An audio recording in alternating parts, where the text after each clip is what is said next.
Bonjour les ambitieux, soyez les bienvenus sur ce nouvel épisode du journal de bord d'un investisseur immobilier pour comprendre un petit peu mieux les coulisses, pour voir les chiffres de façon détaillée parce que c'est vrai que parfois l'investissement immobilier, soit on a l'impression que c'est un petit peu obscur, soit à l'inverse que c'est trop beau pour être vrai. Donc là, on va vraiment être sur le concret, on va analyser en détail le mois de septembre 2021 en sachant que nous avons 4 appartements en location avec ma compagne, un 2 pièces, 2 appartements en colocation, un de 4 chambres, un de 3 chambres et un studio, le tout meublé. Donc j'insiste vraiment là-dessus, ça ne reste que notre parcours. Il y a plusieurs façons d'investir dans l'immobilier, mais ça donne un premier aperçu, peut-être pour les personnes qui n'ont pas encore sauté le pas d'investir dans l'immobilier, pour voir un petit peu à quoi s'attendre lorsque justement on franchit le pas d'investir pour la première fois en immobilier. Petit moment de confession, je rebascule à une vidéo par semaine parce que j'ai fait pour la deuxième fois une tentative à 2 vidéos par semaine, c'est juste pas possible, j'arrive pas à maintenir la cadence, ça grignote trop sur mon temps libre. Je me rends compte que je suis quasiment obligé de calibrer le temps libre que j'ai avec un emploi du temps pour savoir exactement à quel moment je dois faire le script de la première vidéo, le montage, le tournage, le montage, la mise en ligne.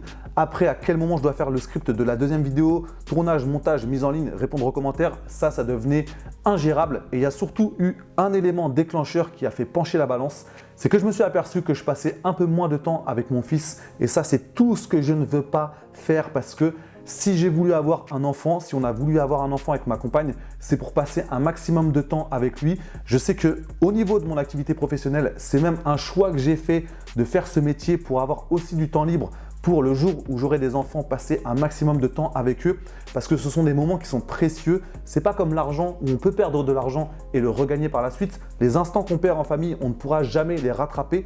Donc c'est pour ça que je devais rectifier le tir. C'est un équilibre toujours instable, donc il faut toujours recréer l'équilibre, il y a toujours des choix à faire. Donc là je rectifie le tir, je reviens à une vidéo par semaine.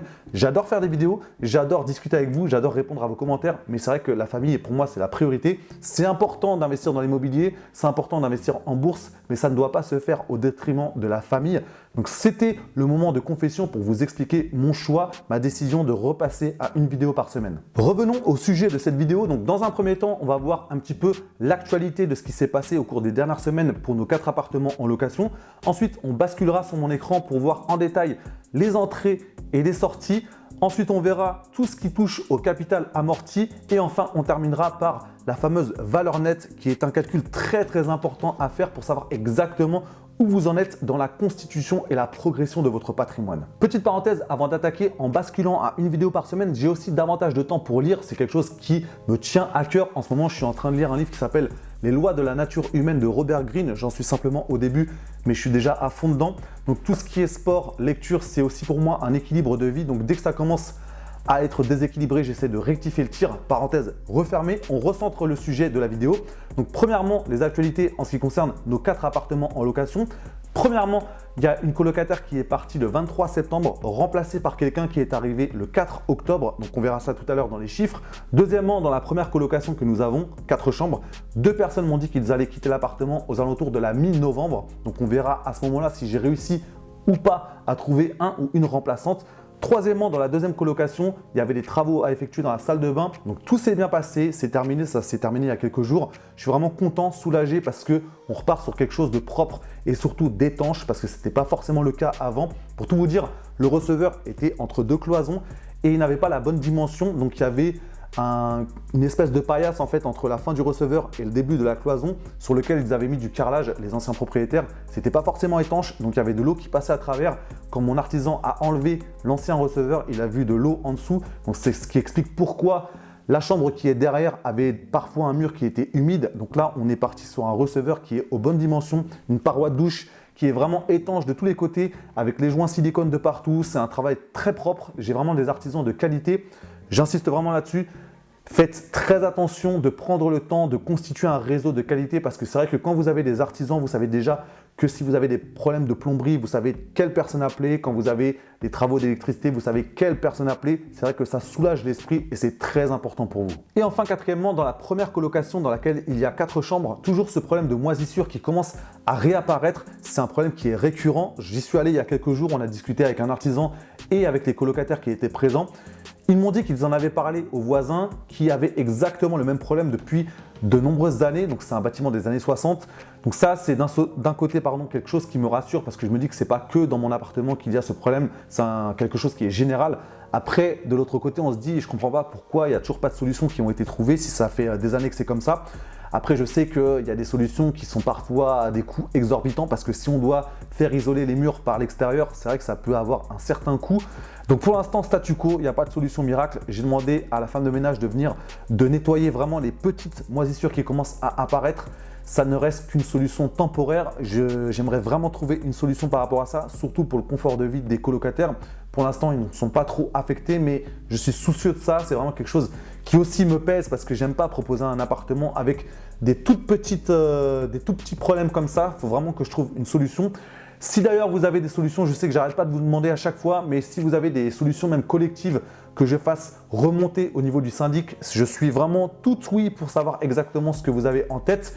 Donc ça, c'était les différentes actualités en ce qui concerne le mois de septembre par rapport à nos 4 appartements en location. On va maintenant passer à la partie la plus croustillante, la partie que vous attendez avec impatience depuis le début de la vidéo. Vous attendez que j'arrête mon blabla pour passer à la partie la plus intéressante, à savoir les chiffres. Donc on va tout de suite basculer sur mon écran. Je vous ai donc préparé un document en 3 pages. Sur la première page, on va voir tout ce qui touche aux entrées et aux sorties, donc le budget. Donc là, sur les loyers perçus sur ce mois de septembre, sur le 2 pièces, 695 €. La première colocation a été remplie, 1860 €.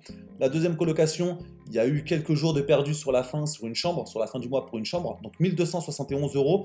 Et enfin, le studio, 640 €. On arrive à un total de revenus de 4466 €.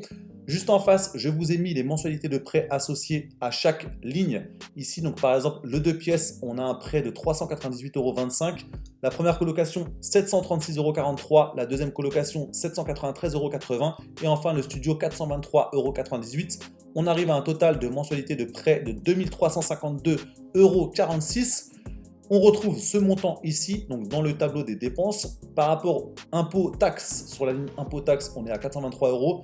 J'ai gardé la catégorie factures diverses, mais il n'y en a pas sur ce mois de septembre. On verra ça sur le mois d'octobre, notamment les travaux de la salle de bain. Les charges de copropriété et travaux, il n'y en avait pas sur ce mois, donc 0.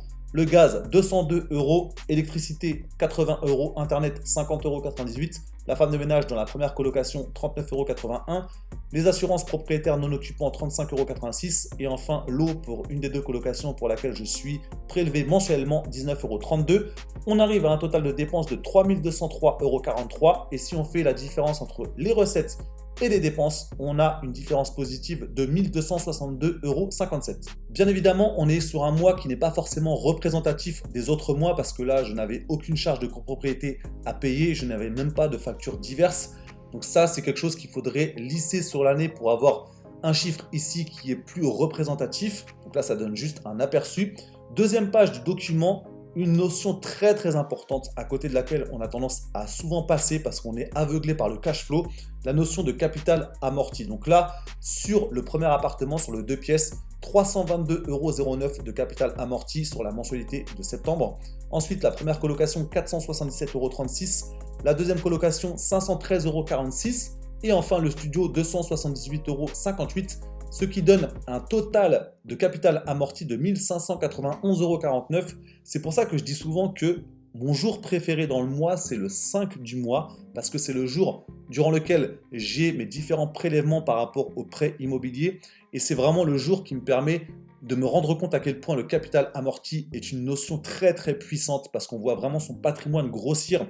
Et enfin, on va basculer sur la troisième page du document qui reprend ce que j'étais en train de dire sur cette notion de progression de patrimoine, cette fameuse valeur nette, en sachant que là, j'ai effectué le calcul au 6 octobre, en sachant qu'auparavant, le 6 septembre, on était à 131 009,41 €.